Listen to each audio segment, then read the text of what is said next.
கரூரில் 41 பேரை கொன்று குவித்த விஜயின் பின்னால் செல்வது ஏன் என பாளையங்கோட்டை புனித சவேரியர் கல்லூரி முதல்வர் கார்வின் ரூபஸ் பரபரப்பு பேசியிருக்கிறார். நான் ஏற்கனவே விலங்கு போட்டிருக்கிறேன் என்பது போல காட்டும் தலைவர் பின்னால் போகும் கூட்டம் என்றும் விமர்சித்திருக்கிறார். நடிகர்கள் பின்னால் இளைஞர்கள், குழந்தைகள் ஏன் போகிறார்கள் என்று கேள்வி கேட்க வேண்டும் என்றும் கார்வின் ரூபஸ் தெரிவித்திருக்கிறார். கரூரில் 41 பேரை கொன்று குவித்த விஜயின் பின்னால் செல்வது ஏன் என பேசியிருக்கிறார்.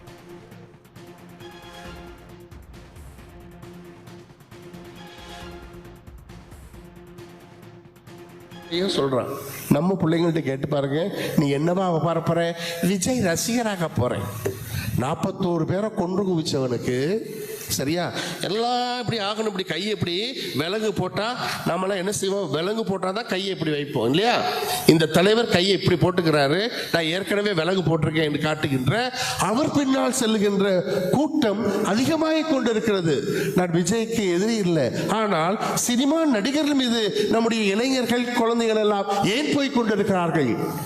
கேள்விகளை கேட்க வேண்டும். பாரம்பரியம் என்பது இன்றோடு நேற்றோடு முடிவது அல்ல. அது ரிலே ரேஸ் மாதிரி, அது தொடர்ந்து கொண்டே. நானும் ஆஸ்ட்ரோபிசிக்ஸ் எடுத்து படிக்கிறேன் என்று குட்டி பையன் சொல்றான். நம்ம பிள்ளைங்கள்ட்ட கேட்டு பாருங்க, நீ என்னவா பரப்புற? விஜய் ரசிகராக போறேன்.